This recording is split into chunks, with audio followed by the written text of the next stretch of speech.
Welcome back to Comics with Drew. I'm Drew. Yeah, I'm the star of the show. that's my channel. And today I'm back with another review that you probably are all not gonna watch because I don't have anything bad to say about it. Yeah, I know these are boring reviews, but today it's World's Finest number 5. Awesome. Doesn't quite cover it. This book is amazing. Like I've said about the first 4 issues of World's Finest, it is the best ongoing comic book in the superhero genre that you can purchase from either of the big 2 or Image for that matter. It is an outstandingly written book. It's I think what people don't really seem to understand about it is that it's not anything fancy, okay? It's just very, very well scripted and well thought out. And it's just a fantastic story about Batman and Superman.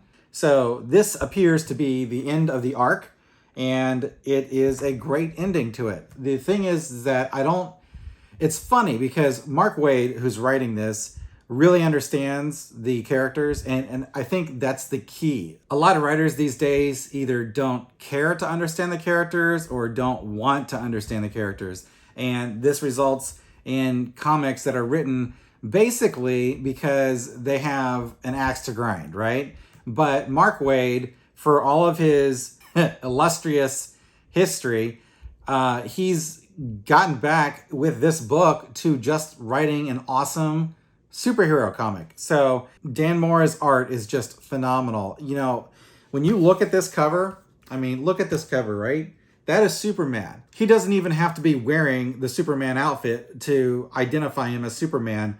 That's what is happening here with Dan Mora's art. He knows what the characters look like. He understands them. He gets them on a spiritual level artistically, and that's a rare thing. It's a very rare thing when you have someone along with the writer, when you have a creative team like this, and again with Tamara Bonvillain doing the colors, there's just not a better comic book that you can buy about superheroes out there right now. Honestly, to tell you the truth, I know people want to hear, me complaining about things, and they want to hear me destroying things and saying, oh, this is garbage, that's garbage, and that gets views, and I get that, right? But at some point, you've got to be happy with something, right? You've got to be happy with something that's being made that actually appeals to you directly. And I can't understand how people who have been upset about comics in the last 10 years and about their, veering off into hot button issues that are outside of the realm of typical comic book stuff. I don't understand how you cannot read this book. If you want to hold on to the hate, you can do that. And I understand that. Don't get me wrong. There's lots of reason to be pissed off. Trust me, I get it. I really do get it. However, I think, I go up to the point where there's a product that I want, and the market responds to good products. If you put something out that people want, then people are going to pay for it and you're going to survive. So, that's the way I feel about World's Finest, right? I understand, again, I've said that, I'm going to say it till I'm blue in the face. I understand that Mark Waid has been a divisive figure. I totally understand that. But right now, I'm not concerned about Mark Waid's misadventures or shenanigans. I'm concerned about Mark Waid's ability to write a story that is both clever and inventive and interesting and has an emotional core to it. And he is crushing it with this book. So this is a book that everybody should be able to enjoy. And again, I hear that this book is out. I make a beeline for my comic shop. That's the way this goes. This is a must read for me. And there's not much else to say. So the plot here, if you're not familiar or if you haven't been following, over the course of the past 4 issues, we've had this supernatural, like he's kind of like a supernaturally evil villain called Neja, and he's some sort of kind of devil analog, and he has been possessing different characters and causing them to fight our heroes. Meanwhile, Supergirl and Robin have gone back in time to try to find a way to defeat him because there was this ancient group of superheroes that were able to somehow defeat them. And so she goes and she finds out what's going on, and they tell her that you can't really beat him. All you can do is contain him, and here's how you contain him. So she comes back into the present time, and in the process, she winds up losing Robin. And so this book winds up being the final confrontation where Supergirl tells the Doom Patrol and Batman and Superman what they need to do to lock down Nezha. So they argue about it, and that's where we leave off. So, you know, basically all the heroes are like, well, we're the heroes that need to do this because you guys are too important, etc. And Superman winds up coming up with a really, really good solution, and it's phenomenal. It's an amazing ending to the story. And, you know, a lot of people like to knock Superman for not being as smart as Batman, but one thing that Wade is doing with this book is he is showing people that Clark Kent is not an idiot. Clark Kent is actually very bright and very inventive, and it shines through in this story. So it truly is not just a Batman book. It truly is a world's finest book. It's Superman at his very best. It's Batman at his very best. And it's all the other different backing characters, the supporting characters at their best as well. And you always wind up getting some kind of surprise guest shot showing up. You know, I don't think that there's not a surprise character that shows up in this particular issue. It's just a really fantastic wrap up for the story. So I love the book. It's an amazing book. I hope Mark Waid stays on this book, writing it the way he's writing it. If I were DC right now, I would be like, okay, what do we have to do to lock these people down for this book for the foreseeable future? That's what I would be figuring out. I would say, I will pay you double your rate, triple your rate, if you can keep putting this book out the way that you've been putting it out. So if you keep putting out this kind of product, this is the kind of book that, you know, I know a lot of people like to say that Western comics can't be saved. This is the kind of book that can save Western comics. That's what this is. This is a book written for people who love the characters. It's not written for Republicans. It's not written for Democrats. It's not written for, you know, independents. It's not written for people of different faith. It's written for comic fans, like real comic fans who don't care about the drama. You know, I can't do anything but, you know, compliment the book. So the art is phenomenal. The coloring is phenomenal. The writing is phenomenal. Let's get into the art. This is a panel that I'm totally going to steal.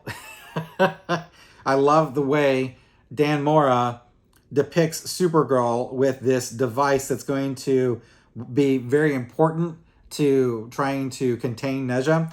But what I love about this is that you don't have any black outlines on it. It's just white and it's glowing. It's just an orb. It's just a ball of energy. And that is a really nice touch. Again, Dan Mora, you know, if you really look at the line work here, he's not putting a lot of lines down. He's really allowing your mind to fill in the gaps, but he's doing it in such a way that he gets just the right amount of characterization in it that it gives you the soul of the character. And then with Bonvillain's colors, you know, it just really brings it to life. So again, Supergirl is freaking awesome in this page, and you've got this really beautiful energy feature. You know, I love this art, right? The next panel I want to talk about is actually on page 3. You've got Batman and he's comforting Supergirl here. You know, these are the kinds of images that allow you to build emotional heft into a story.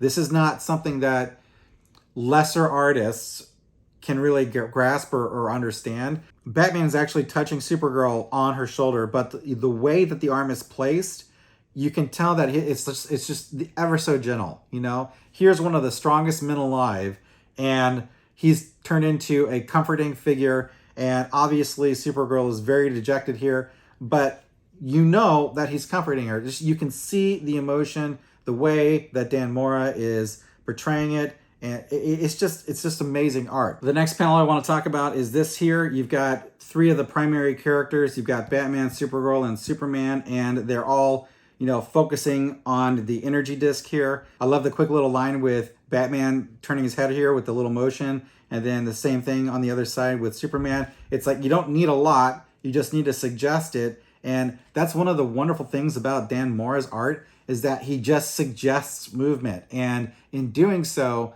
allows your far more powerful imagination to take over, to go where you need to go visually. it's a very subtle art. So, a lot of people don't understand how to do this, but Dan Mora does. And oh my God, he does. This is an amazing shot. This is the kind of art that you're looking for in a superhero comic book. It doesn't have to be, super, flashy or anything. It just has to be on point, and this is all on point. The last panel I want to talk about with this book, because ultimately there's so much in here that I don't want to spoil. You really should read the book. You should go out and you should buy the book, okay? I know you can go out and pirate these things. Don't pirate this book. Pay for this book. It's not expensive. It's not even an exorbitant price. It's a $4 book. It's the normal price for a DC book. Go out and purchase it, trust me. But the last panel I want to talk about is this panel here. You've got Batman working with the Doom Patrol, but look at the eyes, look at the teeth here. He's in the background and he's backing up the Doom Patrol, but you can see the emotion. The way the emotion is actually being portrayed is just through his eyes and his teeth. You know that he is straining. You know that this is an urgent issue. The motion of the shadow, it's almost like speed lines without speed lines. And that's what I like about this, with the rippling shadows on his muscles. This is how you can show action in such a way that's impactful, and again, it's just a masterclass in how to draw superhero comics. It truly is. It's a phenomenal book. World's Finest #5. It's the end of the arc. It's an amazing book. I honestly, to tell you the truth, there is not a better book out there that you can buy having to do with superheroes, okay? There might be some books that are as good. This is a really fantastic comic book. So again, World's Finest #5.